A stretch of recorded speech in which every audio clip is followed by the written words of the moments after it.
Do you own or rent your home? Sure you do, and I'll bet it can be hard work. You know what's easy? Bundling policies with Geico. Geico makes it easy to bundle your homeowner's or renter's insurance along with your auto policy.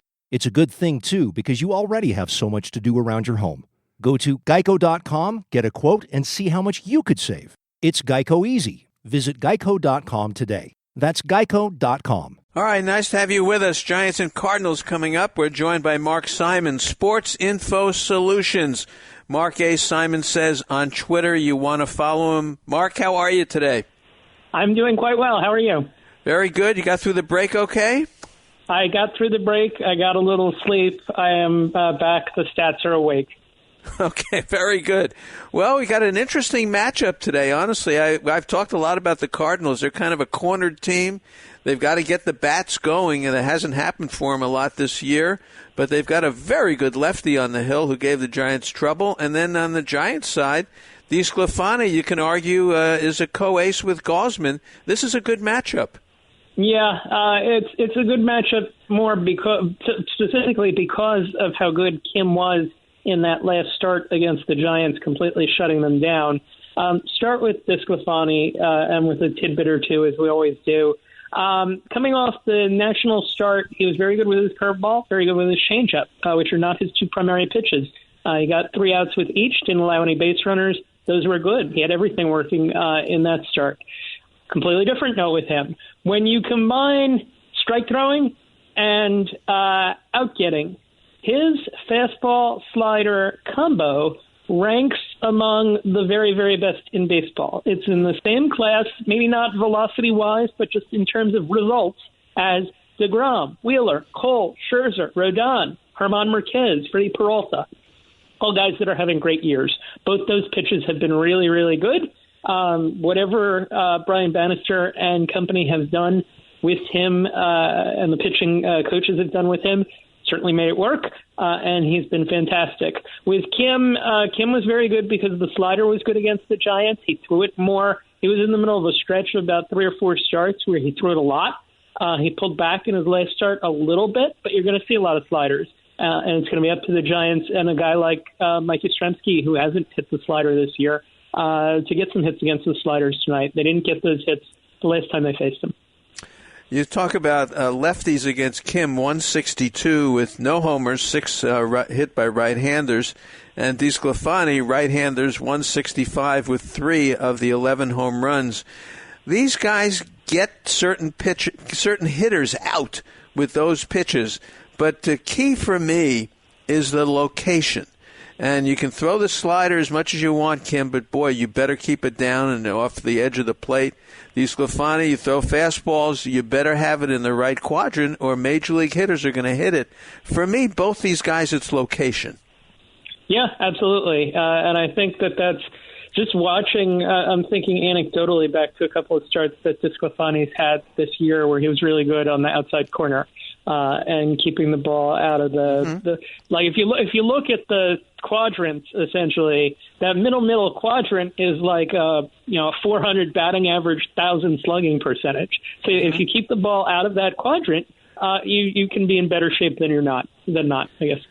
And that's what they do against certain of the righties and the lefties, respectively, for DeSclafani and for Kim. All right, good matchup today. I like that on DeSclafani. You know, it's funny. The stats always come true. I've said for weeks now that Gausman and DeSclafani, they're co-aces. And if you had to win a game, DeSclafani is a guy I wouldn't be embarrassed to put out there. It is crazy to think now that if you're lining up the rotation for postseason or big series with the Dodgers or Padres in September, like he's 2, like he's your 2. Yeah, pretty good. The catcher for the Giants, and we talk about him a lot, Casale.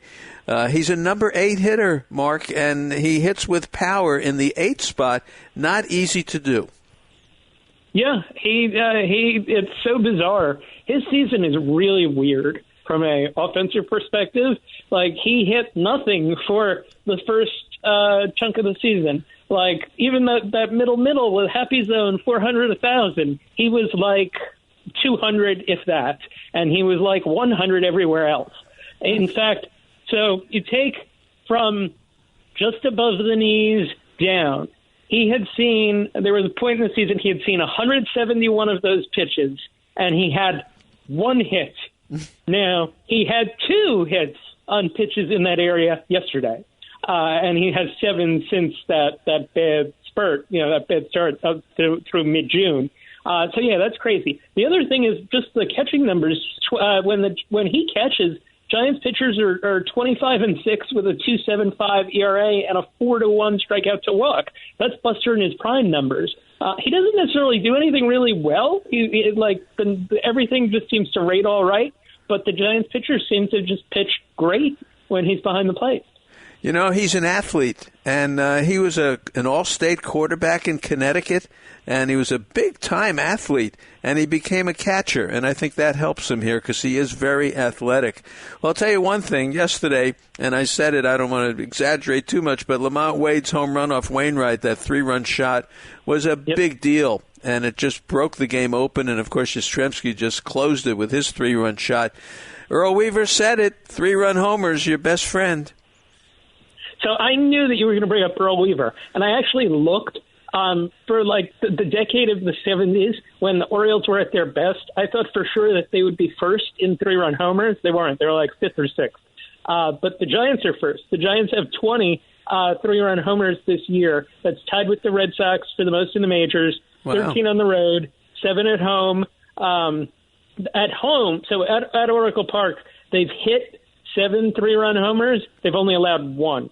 So that's a pretty good margin right there. The average team this year has 11 3-run homers. The Giants have 20. So I think that's pretty good.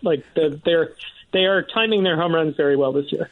Well, great stat. That is a great stat because there was a period of time the Giants could only hit solos. They couldn't even hit a home run with anybody on base. Very good stat. I like that one. That's very good. And Earl Weaver said, give me the 3-run homer, but give me 4 20-game winners.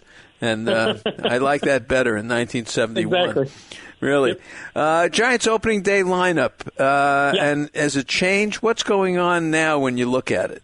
Yes, I wanted to make this point because I thought it was a good point to make as kind of both a tribute to surviving injuries and a tribute to Gabe Kapler lineup modification.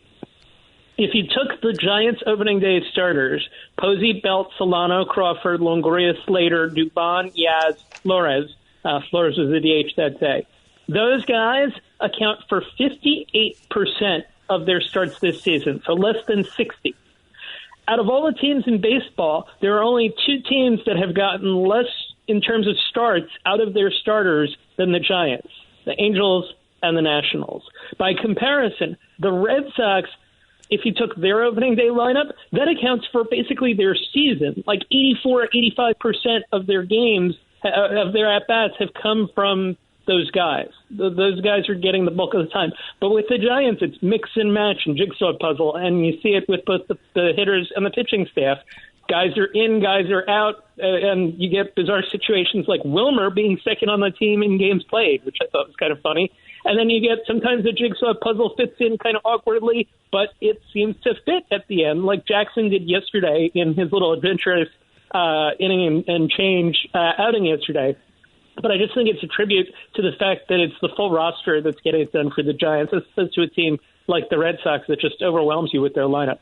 Well, take a look at today's lineup for the best team in baseball. Slater, Solano, Yaz, Ruff, Flores, Casale, Duggar, Estrada, and Disco. How about that? So that makes your point, what they've done. Hey, the Atlanta Braves are not – I'm going to give you a curveball now. The Atlanta Braves are not giving up. They got Jock Peterson and then went out and got Stephen Vogt. Atlanta's still the one you fear for the Mets? I still don't think they're getting caught. Like, every time a team has gotten close, they've had a slip back. Now, the Mets had a serious slip back with Lindor getting hurt. He's on the DL now. I feared the Braves when Acuna was there. I don't particularly fear the Braves as much without him because he was basically having an MVP season. That said, Freddie Freeman's having a really good hot stretch in the recent stretch. So I guess maybe a little, but not too much. I don't know that anyone's getting within 4 or 5. They right now, I think the Phillies are 3 or 4 back.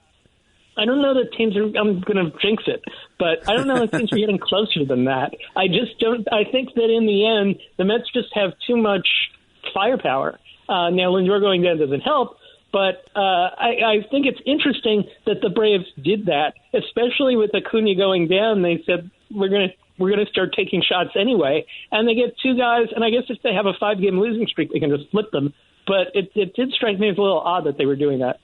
Well, interesting, and you're right. Lindor going down, who knows what that's going to mean, because he did play every game, and he was their number 2 hitter and their shortstop. Today in baseball history, you had a couple of good ones. One was the 73rd anniversary of Leo DeRoche's first game as manager of the Giants, and I always thought he always managed the Giants. I was shocked to learn that he had managed the Dodgers. So, but it's a big anniversary of Giants history, truthfully. Yeah. So there are 3 good ones today for San Francisco. One is it's the anniversary today of Christy Mathewson's Major League debut back in 1900. It's the anniversary, like you just said, of Leo DeRoche, first game as Giants manager. Who got the winning hit that day? Perfect foreshadowing. Bobby Thompson. That's kind of cool. Okay. And then the third is that it's Tony Stone's birthday. And you know the Tony Stone story. I know the Tony Stone story. I saw the play. The play was terrific. You talked about it on your show. So 3 beginnings happened on this day, and 1 ending. Joe DiMaggio's hitting streak ended 80 years ago today. Well, we talked about that Ken Keltner was playing in deep left field and threw him out. That's what happened. Really. Hey, Mark, great to have you on as always. We love it. We'll talk with you next week. The Pirates are in town. And, of course, Mark A. Simon says on Twitter, Mark at Sports Info Solutions. Have a great week, and we'll talk to you next week. You got it. Thanks, Barney. All right. Thanks, Mark. Pleasure. All right. Kerry is next up with Katie Wu from St. Louis. Bill's got the talk back. We'll be back with you tomorrow morning. 7 a.m. tomorrow morning, 7 a.m. for the pregame tomorrow morning. So stand by. All right, more coming up. KMBR 680, 104.5, the sports leader. No matter what's ahead, you count on family. And Northern California families count on Honda. Fuel efficient, packed with high-tech safety features like Honda Sensing and Apple CarPlay. With legendary dependability you can pass down from one generation to the next. Around here, people count on 2 things, family and Honda. And right now, at your NorCal Honda dealer, get family-friendly deals on any new Honda, like $219 a month on a new Accord. But unlike your Honda, this offer won't last long. Lease a 2020 Accord Sedan CVT LX for $219 a month plus tax for 36 months with $25.99 due at signing for well-qualified lessees approved by Honda Financial Services. Excludes taxes and license. No security deposit required. 15 cents per mile over 10,000 miles per year. Higher lease rates apply for lower credit ratings. Prices and terms may vary. See dealer for details. Offer ends 3/1/21. To set up a safe, easy way to get your family a Honda, ask any Honda dealer at NorCalHondaDealers.com.